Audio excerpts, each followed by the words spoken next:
बहुत धन्यवाद। आज की जो बैठक बुलाई गई है वो संविदा कर्मियों को सरकार तमाम बहालियों में BSc, CGL 4, ASO, DSO, DSO, AE, assistant engineering के छात्र सभी बहालियों में 1 साल में 5% और 5 साल में 25% ओवरऑल और 33% का जो अंकों का छूट है वो बहालियों में देने का फैसला सरकार ने किया है।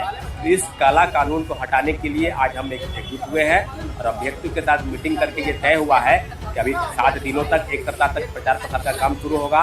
तमाम कोचिंग संस्थान के बाहर जाकर बैनर, पोस्टर, पंपलेट सभी जगह अभ्यर्थियों के हाथ में दिया जाएगा और अभ्यर्थियों को अवेयर किया जाएगा।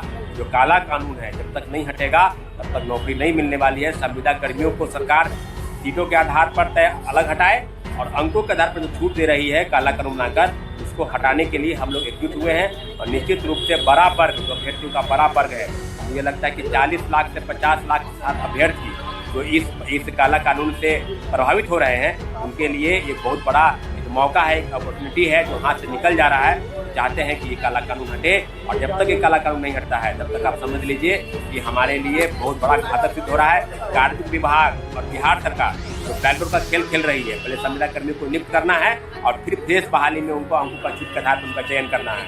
जो काला कानून हटे तभी लोगों को न्याय होगा। ये जो खेल चल रहा है खेला वो नहीं चलेगा। कहाँ तक सही है कि संविदा वाले को आरक्षण दे दिया जा रहा है, जो फ्रेशर रह रहे हैं वो कहीं ना कहीं पीछे हो जाएंगे उससे? बिल्कुल, हम वही कह रहे हैं कि अगर आपको देना ही है तो आप सीट तय कर दीजिए, उनके लिए रिजर्व कर दीजिए 15%, 20%। ये कौन सा है कि आप मेरिट वाले, ये तो भाई मौलिक अधिकार का भी हनन है कि एक परीक्षा में अंकों के आधार पर नहीं आप दे रहे हैं कि उनको संविदा कर्मियों के आधार पर 1 वर्ष में 5% का अंकों का छूट। तो ये काला कानून कहीं न कहीं बिहार सरकार खेल रही है। तो हम लोग यही चाहते हैं कि सरकार उनको सीट के आधार पर उनको अलग करे और हम लोग जो फ्रेश कैंडिडेट है उनके साथ कहीं न कहीं जो खेल चल रहा है वो बंद होना चाहिए। काला कानून के लिए हम लोग बिल्कुल बिगुल फूक चुके हैं। बहुत जल्द हम लोग सड़क छोड़ करने वाले हैं। धन्यवाद।